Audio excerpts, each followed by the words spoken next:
I woke up in so much pain. I feel like somebody,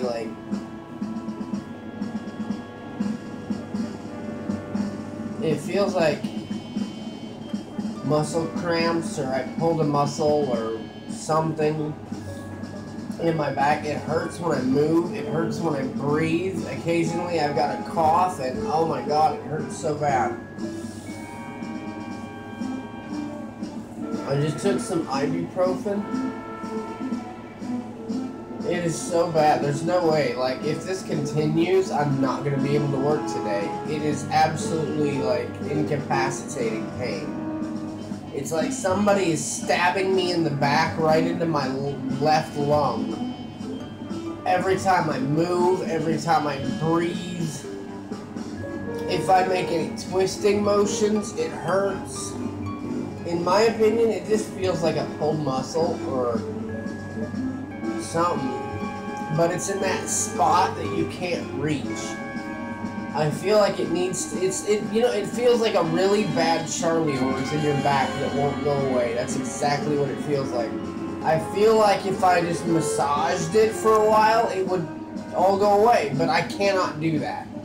Oh, it hurts so bad. Gas station log. It's 8:16 in the morning.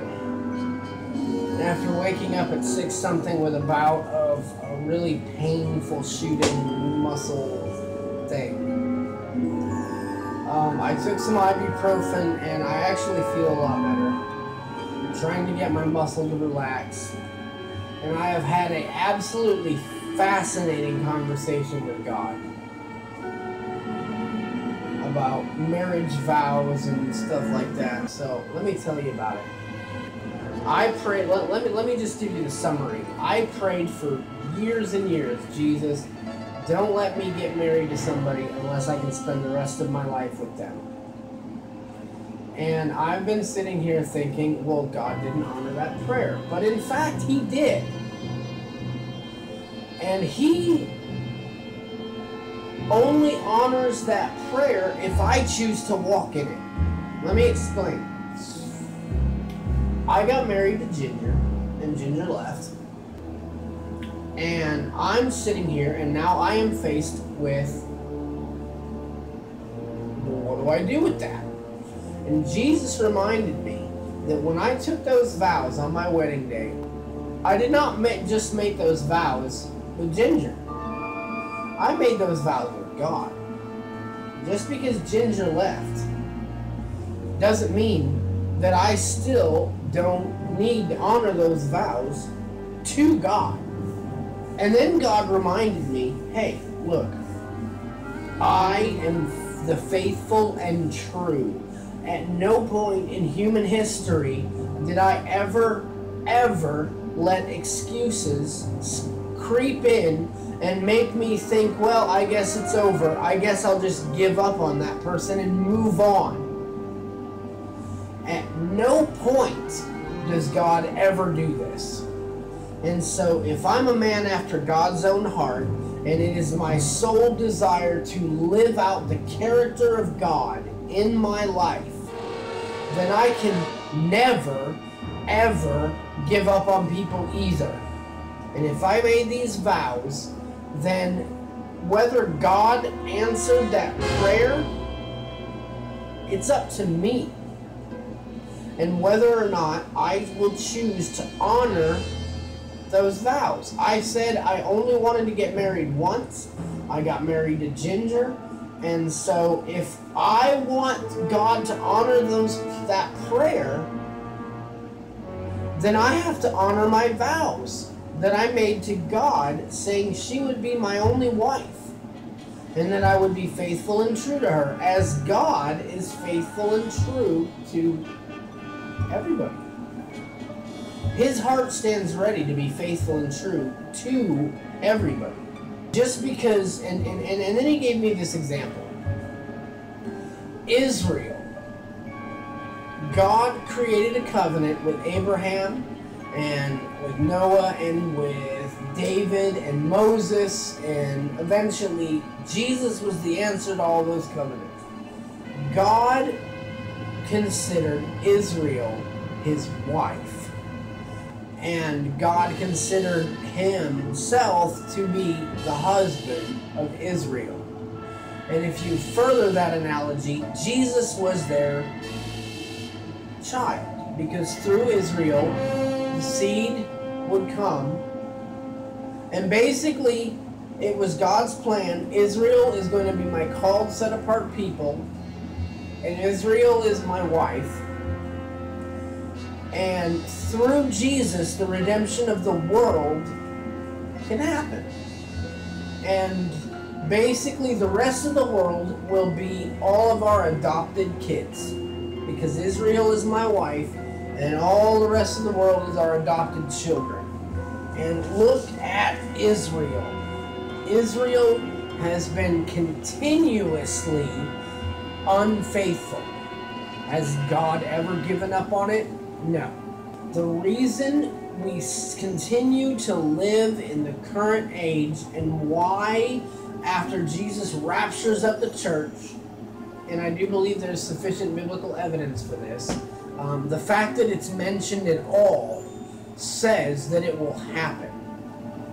But there's a very clear picture that the rapture will happen, and that the removal of the seal of the Holy Spirit on people's lives, which is the church, has to be removed before the end times and the tribulation and the Antichrist can come.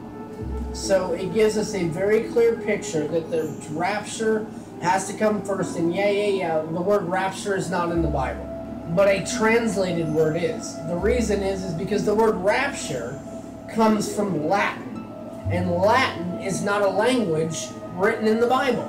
However, the Greek equivalent of the word rapture is in the Bible, harpazo.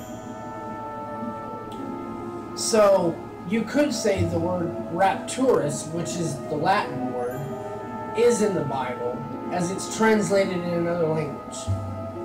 However, back to my point. The reason the end times and the tribulation and the Antichrist and all those things are bound to happen is because God has not given up on Israel. It's his last-ditch attempt. All through the ages, God is like, will you please acknowledge our son, Jesus?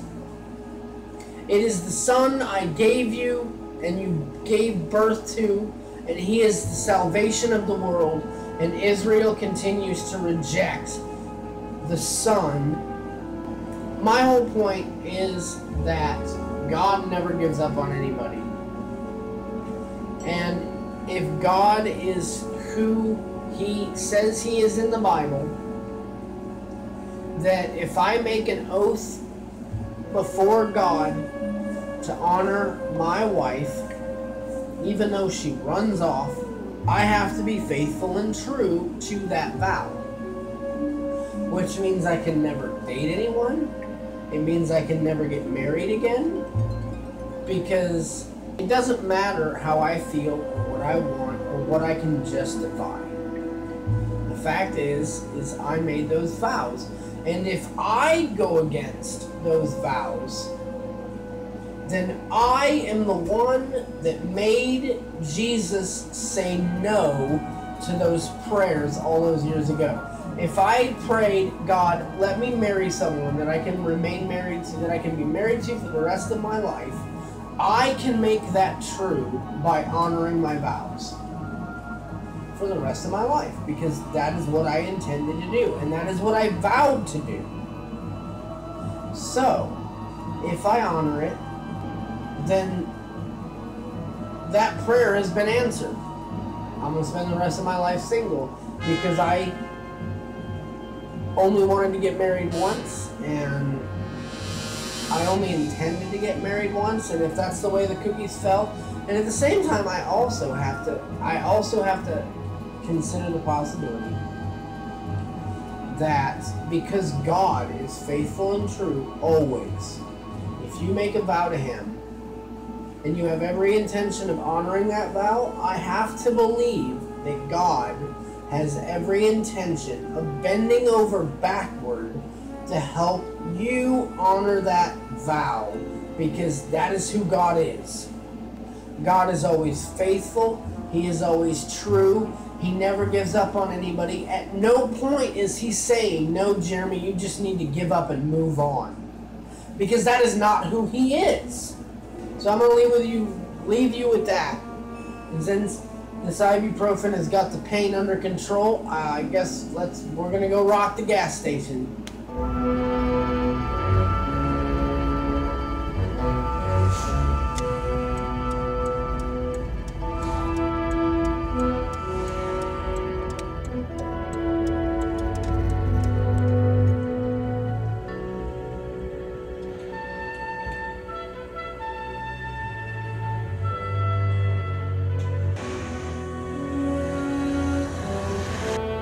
Gas station log, yay buddies, woo! It's 4 o'clock. Back is still a little sore. Took the ibuprofen, and maybe it's starting to wear off. I don't know. Maybe it's because I'm at work doing more, moving around more, stuff like that. It's kind of twinging a little bit, but you know, it's tolerable. It's bearable. It's not too bad.